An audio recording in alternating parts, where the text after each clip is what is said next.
अस्सलाम वालेकुम नाज़रीन, फ़िलाई न्यूज़ के साथ मैं हूँ वली मोहम्मद खास के लिए। आज मैं जिस मकान पे मौजूद हूँ दाता भाई नूरियाबाद के करीब की ये जगह है, या ये मेरे पीछे आप जगह देख सकते हो कि जब आप कराची आते हो या कराची से आ रहे होते हो हैदराबाद की तरफ तो बीच में अलम पाक आपको नज़र आते हैं।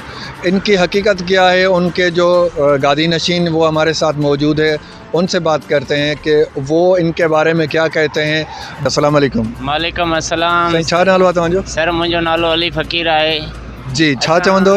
असांजी ज़ाती असांजी पैदाइश हिते थी आहे। असां मकानी माण्हू आहियूं जेको 40 सालनि खां हीअ असांजी दरबार आहे, जिते शुरू में हिकिड़ो अलम पाक आहे, फ़क़ीरनि बुज़ुर्गनि जो आस्थानो आहे, जिते हीअ दरगाह 40 सालनि खां असां हिन जा मुतवली फ़क़ीर आहियूं।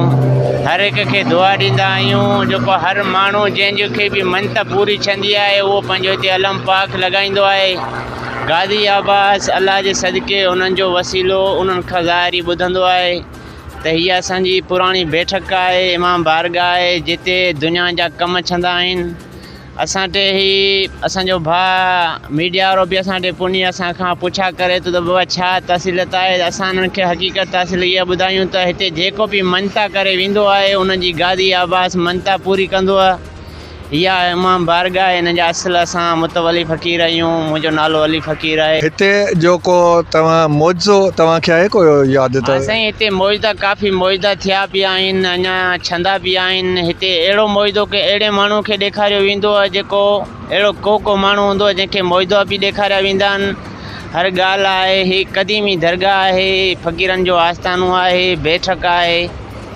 जी बिल्कुलु। ऐं हिते तव्हां ॾिठो हूंदो त मुख़्तलिफ़ क़िस्मनि जा माण्हू हूंदा आहिनि। कंहिं माण्हू खे का झल जा रंड जा रोक त बाबा तूं मथे न वञ, या फलाणो मथे न वञ, अहिड़े क़िस्म जी का ॻाल्हि? न का बि मुश्किल न आहे। हिते जेके बि बीमार ईंदा आहिनि उनखे शफ़ा मिलंदी आहे। जेके पंहिंजूं परेशानियूं खणी उन्हनि जूं इलाजूं ख़तमु थी वेंदियूं आहिनि। हिते भला कंहिं क़िस्म जो को ख़ौफ़ ख़तरो आहे छा? राति जो जेकॾहिं केरु गाॾी बीहारे या ॾींहं जो केरु गाॾी बीहारे अची मथे ज़ियारत करे थो, या पंहिंजी दिलि जूं तमन्नाऊं पूरियूं थो करे, या जेको बांसूं बासे थो, त उन हवाले सां हेठि जेको आहे माण्हुनि खे घणो हूंदो आहे त यार हिते पहाड़ी इलाइक़ो आहे, बीहूं त सही, ख़ुदा न ख़ास्ता अनसेफ आहियूं असां, या को नुक़सानु न थिए, अहिड़े क़िस्म जी का ॻाल्हि आहे? न साईं, हिते अहिड़ो को बि ज़ाती नुक़सानु वुक़सानु न आहे। हिते अमन आहे, सुकून वारी जॻह आहे। हिते असां जीअं बि हिते एतिरो टाइम गुज़री चुकियो, हिते को बि अहिड़ी वारदात न आहे थी, न अहिड़ी का ॿी थी आहे। हिते शहनशाह जी नगरी आहे, हिते पाक जॻह आहे। हिते पाक माण्हू ईंदा अचनि था, वॾा सैयद बादशाह अचनि था, वॾा बुज़ुर्ग ईंदा आहिनि। बुज़ुर्गनि जा आस्थाननि हितां पेर भरे हलिया वेंदा आहिनि। बाक़ी हिते ॿियो को बि ख़तरो न आहे। तव्हांजे खाधो खुराक जो हिते जेको सीधो सामान आहे उहो केरु तव्हांखे पहुचाईंदो? तव्हां पंहिंजे मदद पाण ॾींदा आहियो या केरु तव्हांखे पहुचाइण वारो हूंदो आहे? साईं असांखे हिते कुदरती खुराक मिलंदी बि आहे। हिन जो खुराक कुदरती नथी मिले त असांखे वेझो स्टॉप आहे, असां उतां खां लंगर पाणी आणींदा आहियूं, उहो पंहिंजो खाईंदा आहियूं।